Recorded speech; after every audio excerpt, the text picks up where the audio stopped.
Welcome to the deep dive. Today we're jumping into a really fascinating market, Chicago real estate. Specifically, we're looking at flipping properties. Yeah, it's got that excitement, doesn't it? The potential to transform a space, find hidden value, especially in a place as varied as Chicago and its suburbs. It really is unique. You've got the city itself and all these different suburban areas, each with its own feel. Exactly. It's a complex landscape. Dense urban spots, sprawling suburbs. Navigating that takes some real local know-how. Which is why we're digging into this great source today. Michael Linton's book, Chicago Deal Flow, 52 Tips for Flipping Real Estate, came out in November 2023. And Linton's got, what, 37 years of experience as a commercial broker, an investor right here in Chicagoland? 37 years. Imagine the market cycles he's seen. That's the kind of practical wisdom we want to tap into. Absolutely. Filtering that kind of long-term experience into, actionable tips, that's gold for anyone looking at this market. So our mission here is basically to pull out some of the most crucial insights from the book. Think of it as a shortcut to understanding the core strategies, the warnings, the real need-to-know stuff for flipping in Chicago. But before we get into any tips, there's something really important Linton puts right at the start, a legal disclaimer. We absolutely have to mention this. Yes, crucial point. He's very clear. The book, Chicago Deal Flow, it's based on his experience, right? But it's for information only. It is not legal advice, not financial advice, not professional advice. Super important to understand. Real estate investing, it's risky. You can lose money, potentially a lot of it. Linton really hammers this home. Success isn't guaranteed. It comes from, careful planning, doing your research, managing risk, and yeah, sometimes just being in the right place at the right time. So think of this discussion and the book itself as a guide based on experience, but it's absolutely no substitute for getting advice tailored to your situation. Right. Always, always talk to a certified professional, your lawyer, a financial advisor, a licensed real estate pro before you make any big decisions. Okay. Okay, got it. So with that firmly in mind, let's jump into the Chicago market itself. What makes it so distinct? Why does that matter if you're flipping? Well, the first thing that jumps out, and Linton really highlights this, is the sheer diversity. You've got everything. High-rises downtown, historic bungalows in city neighborhoods, then out to the suburbs. And the suburbs themselves are so different. He mentions places like Naperville, Evanston, Oak Park, compared to city spots like the Loop or Lincoln Park. Exactly. And they attract different buyers. Suburbs might be more family-focused, looking for schools, space, maybe perceived value compared to the core city price tags. So your renovation plan for an Evanston house would be totally different than for a River North condo. Totally different. Your design, your finishes, even the scale of the renovation might change. You have to tailor it. Linton's experience clearly covers that whole range. The book also touches on market trends, right? Yeah. Like steady appreciation. But it varies a lot by area. Yeah, and he notes that interest often spikes near good transit options or areas seeing redevelopment. That makes sense. And sustainability is a growing thing. Definitely. He points out a rising demand for energy-efficient homes. Makes sense in our climate, right? Lower heating bills are a big draw. And yeah, he flags some emerging neighborhoods, Pilsen, Bronzeville, Logan Square places with cultural buzz and potential that savvy investors are keeping an eye on. So the takeaway is Chicago isn't just one market. It's like a bunch of mini markets you need to understand individually. Precisely. You got to know the specific area you're targeting. Okay, so you've got a handle on the landscape. Next up, finding the deal and funding it. Chicago Deal Flow spends a good amount of time here. Right. Finding the property is key. He talks about this in tip number 2, finding hidden gems. His point is spotting those underpriced properties in a hot market like Chicago. It's not just luck. It's about doing the work. Okay, so how do you actually do that work? What signals should you look for? It's more than just scrolling Zillow. Linton suggests looking deeper. Maybe a neighborhood is about to get a new train line, or you see certain types of businesses moving in that often signal revitalization. Interesting. Looking for those future catalysts. Yeah, or even looking at properties that have been sitting on the market for a while. Why aren't they selling? Is there an opportunity others missed? Or watching broader economic stuff like, is a big company moving nearby? It takes research, analysis, and then, importantly, being ready to move fast when you spot something. Okay, you find a potential winner. Now the money. Tip number 14, the financing guide, talks about the options. Yeah, and understanding these is fundamental. It's not always just a standard mortgage for flippers. Often they use things like hard money loans. Hard money loans. Yeah, they're typically shorter term loans, often with higher interest rates, but they're based more on the property's value, the hard asset, rather than just your personal credit score. It lets flippers move quicker. Or sometimes you might even get seller financing. Where the seller acts like the bank. Basically, yeah, fewer hoops sometimes, but you need to know what you're doing. But before any of that, Linton stresses tip number 3, budgeting for success. This is huge. And it's more than just listing costs, I assume. Oh, way more. He sees it as the project's financial map. You start by researching. What's this property likely worth after you fix it up? Then you detail every single expected renovation cost. And crucially, he says overestimate. Overestimate. Why? Because things always come up, especially with older Chicago buildings. You open a wall, you find bad plumbing, unexpected structural issues. It happens. Okay, that makes sense. So you build in a buffer. Absolutely. A contingency fund. He recommends aiming for like 10 to 20% of your renovation budget set aside just for those surprises. Without it, one bad discovery can sink the whole deal. Wow, 10 to 20%. That's significant. It is, but it's realistic. You also need to calculate your potential ROI, carefully make sure the numbers actually work, and importantly, have cash reserves for holding costs. Holding costs like taxes, insurance? Exactly. Utilities, too. If the house sits on the market longer than you hoped, you still have to pay those bills. Running out of cash while you're holding the property is a common way flips go bad. That financial discipline sounds intense. And he also pushes for a bigger picture view with tip number 43. Creating a business plan. Is that just for getting loans? He argues it's more than that. It's your strategic roadmap. It should have, real market analysis for your target area with data, a solid financial plan showing where the money's coming from and going, your strategy for actually selling the place, Yeah. and an exit plan. An exit plan, like what happens if it doesn't sell? Yeah, or just your primary plan for selling. Yeah. But having fallback options, too. He calls the whole business plan a living document. You don't just write it and forget it. You update it as things change. Okay. Property identified, finances meticulously planned, contingency included. Now, the regulations, permits, rules. The book dives into this. Big time. This is where Linton's local experience really shows. Tip number 4. Navigating Chicago and suburbs' legal landscape is key. And the main point. Rules are different everywhere. Different between the city and suburbs. Hugely different. Chicago has its own set of codes. Then you have something like 200 suburbs, and many have their own specific rules. You can't assume Oak Park's rules are the same as Naperville's or Chicago's. It's a potential minefield. Wow. So what kind of rules are we talking about? Building codes, for sure. Anything structural, electrical, plumbing that almost always needs a permit. Getting permits involves applications, plans, inspections at different stages. It takes time and money. Then there's zoning. Zoning dictates what you can actually do with the property, right? Exactly. What it can be used for, how high you can build, how close to the property line, sometimes even rules about materials if you're in a historic district. Tip number 41, the impact of zoning laws hammers this home. You have to check zoning before you buy. So you might buy a place thinking you can add a second story, but zoning says no. It happens. Or you want to convert a single family to a 2-flat, but it's not zoned for multi-unit. Doing that research up front is non-negotiable. Sometimes you might need to adjust your renovation plans or maybe even apply for a zoning variance, which is like asking for an exception. That can be a whole process in itself. Sounds like you need good local help. Definitely. Linton stresses using licensed local contractors who know the specific rules for that town or city area and having the right insurance. It's all about avoiding costly delays or legal problems down the road. Okay, groundwork laid, legal checks done. Now, the renovation itself, the transformation, what does the book say about making the right changes? This is where you make your money, right?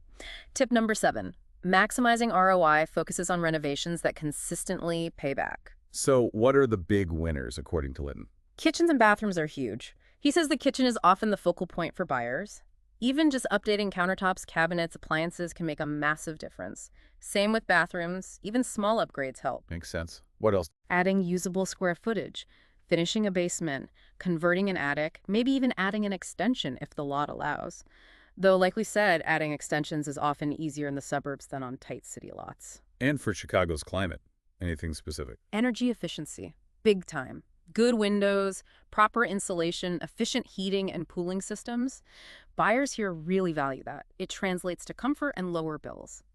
And never forget curb appeal. First impressions matter hugely. Landscaping, fresh paint, a nice front door. It's not just what you renovate, but how you design it. Mm. Right. Tip number 5, designing for the Chicago and suburbs buyer. Absolutely, you need to tailor the design. A sleek, modern look with lots of tech might be perfect for a downtown condo aimed at young professionals. But in a suburb known for families, you might go for a more traditional, durable design with a focus on a functional kitchen and maybe a mudroom. So that Naperville kitchen versus the River North one again. Exactly. You have to picture the likely buyer. Who are they? What do they need and want in a home in that specific location? Linton really pushes you to think about that target demographic. He also brings up tip number 6, sustainable flipping. Is this becoming more mainstream? He definitely thinks so. It's not just good for the planet. It adds marketability and value. Buyers are increasingly looking for eco-friendly features. Like what? Solar panels. That sounds expensive for a flip. It doesn't have to be huge things. Cost-effective upgrades like LED lighting, low-flow toilets and shower heads, good insulation, maybe choosing sustainable materials, and like we mentioned, high-efficiency furnaces and good insulation are especially appealing here because of the weather. It signals lower running costs. And technology. Tip number 34, smart home technology. Yeah, that's another feature buyers increasingly expect or appreciate. Things like smart thermostats you can control from your phone, smart locks, maybe integrated security systems. Does it really add value? It can. It adds convenience, a modern feel, and can even contribute to energy savings. Linton's advice is to keep it user-friendly. People want simple, reliable tech and get it professionally installed. Now, a big question for flippers. Do you do the work yourself or hire pros? Tip number 19, DIY versus professional work. Linton draws a pretty clear line. Simple cosmetic stuff, painting, maybe landscaping, minor repairs, sure, if you have the skills and time, DIY can save money. But anything complex, structural, electrical, plumbing, anything requiring permits, hire licensed professionals, period. Why so emphatic? Because mistakes here aren't costly. Bad electrical work is dangerous. Bad plumbing causes leaks and mold. Structural changes done wrong can be disastrous. Plus, licensed pros know the codes, get the permits, and usually work faster and more efficiently. Trying to save a few bucks by DIYing complex jobs often backfires spectacularly. Know your limits. Okay, so you got your team, you know what needs doing. Keeping it all on track seems vital. Tip number 35, project management essentials. Absolutely crucial for profitability. Linton breaks it down. Detailed planning up front, constantly tracking the budget, including that contingency, and managing the timeline strictly. A big piece is managing your contractors effectively. Choosing the right team, having clear contracts, communicating constantly, doing regular site visits to check progress and quality. You can't just hire people and disappear. You need to actively manage the process. He also mentions tip number 49. Building vendor relationships, having good, reliable plumbers, electricians, suppliers you trust makes future projects much smoother. Makes sense. Okay, renovation's done. Looks great. Time to sell. How do you maximize the sale? The book talks about tip number 20, staging to sell. Staging is huge in Linton's view. It's not just about making it look nice. It's about helping buyers emotionally connect with the space. How does staging do that? By depersonalizing it, so buyers can imagine their stuff there. By arranging furniture to highlight the flow and function of each room. Using lighting to create warmth. Adding neutral, appealing decor. It helps people visualize living there. And good staging can lead to faster sales and higher offers. Don't forget, the outside curb appeal is the very first stage. Building on that idea is tip number 31, the psychology of selling, getting inside the buyer's head. Kind of, yeah. It's understanding that buying a home is often an emotional decision, not purely logical. That first impression is powerful. Staging helps create positive feelings. The way you market the property can tell a story about the lifestyle it offers. So you're not just selling bricks and mortar. Right, you're selling a potential future. Understanding who your likely buyer is helps you tailor that story. And being empathetic during negotiations, understanding their perspective, can help close the deal. And marketing today means online, doesn't it? Tip number 42, social media and home flipping. Absolutely essential, Linton says. Use platforms like Instagram or Pinterest for great visuals. Those before and after shots are compelling. Use Facebook for local reach, maybe even LinkedIn for networking with agents or other investors. What kind of content works? Showing the transformation process, maybe short video tours, sharing tips, engaging with people who comment. It builds buzz and visibility. It doesn't replace traditional methods like listing with an agent, but it strongly complements them. Okay, so you've done a flip, maybe two. The book then looks at growing your business, scaling up. Yeah, moving from one-off projects to something more sustainable. Tip number 13. Managing multiple projects acknowledges this gets complex. You need really solid systems. Financial tracking has to be airtight. You absolutely need a reliable team you can delegate to. And your project management skills need to be top-notch to juggle multiple timelines and budgets. Then there's tip number 44, building a portfolio of flipped properties. That sounds like the next level. It is. It's about long-term wealth building, not just quick profits. And spreading your risk. If one project hits a snag, others might be doing well. This requires ongoing market analysis, constantly looking for opportunities, and having really clear criteria for what kinds of properties fit your long-term strategy. Networking becomes even more important at this stage for finding deals. Tip number 47, scaling your business seems to formalize this. How do you actually scale? Linton talks about developing a repeatable model, finding financing strategies for growth, maybe lines of credit, reinvesting profits wisely, potentially expanding into new neighborhoods or even different types of properties like multifamily, building strategic partnerships, and constantly looking for ways to be more efficient in your operations, streamlining processes. All leading towards tip number 51, sustainable success, building something that lasts. Exactly. Not just riding a hot market wave. This involves diversifying, smart, long-term financial planning, being ready to adapt when the market inevitably changes. Linton also stresses things like maintaining a reputation for quality work, embracing innovation or sustainable practices, and continuous learning. Staying engaged with the communities you work in helps too. But flipping isn't risk-free, far from it. Tip number 40, risk management in home flipping must be critical. One of the most critical, absolutely. Linton lays out the common risks. The market turns sour, renovation costs blow way past your budget, even with contingency, construction delays mess up your timeline, unexpected problems with the property itself. So how do you manage those risks? Due diligence is number one. Research before you buy. Realistic budgeting with that contingency buffer. He really emphasizes that 10-20%. Tight project management to stay on track.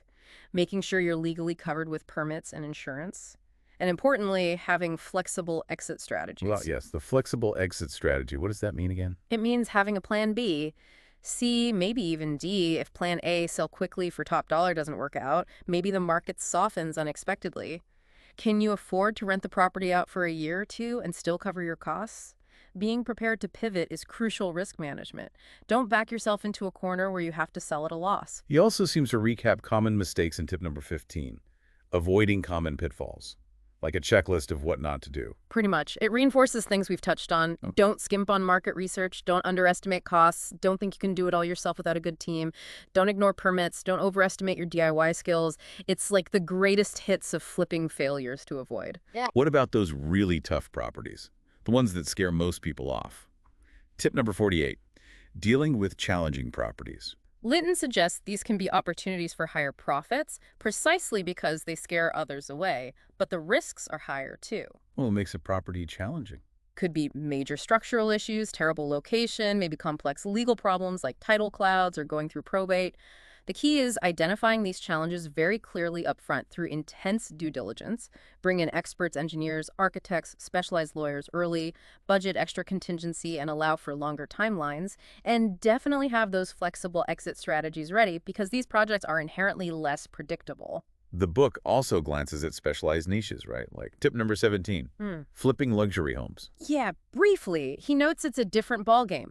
Much higher investment, higher risk, and the buyers expect absolute top-of-the-line custom finishes. You're targeting affluent buyers in areas like maybe Winnetka, Lake Forest, Tinsdale. Very different from a starter home flip. And tip number 46, multifamily home investment. Also different dynamics. You're looking at rental income potential, possibly dealing with existing tenants, different financing rules.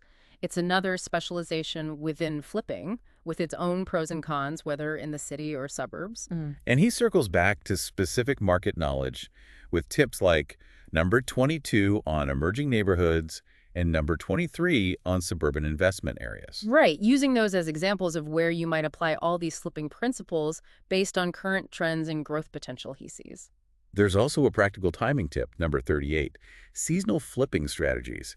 Does the season really matter that much in Chicago? It can, yeah. Spring and summer are typically the hottest selling seasons. More buyers are out looking. So ideally, you finish your renovation and list during warmer months. If your project finishes in, say, November, you might face a slower market, potentially longer holding costs. You need to factor that seasonality into your timeline and budget. Okay, one really crucial detail we haven't stressed enough. Taxes. Tip number 18. Tax implications of flipping. Oh yes, super important. Get this wrong and it can wipe out your profit. Linton points out that flip profits are usually taxed as ordinary income, not lower capital gains rates if you hold for less than a year. Plus, you might owe self-employment tax. Ouch. Are there deductions? Yes, you can deduct legitimate expenses, renovation costs, loan interest, property taxes, insurance, realtor commissions, etc.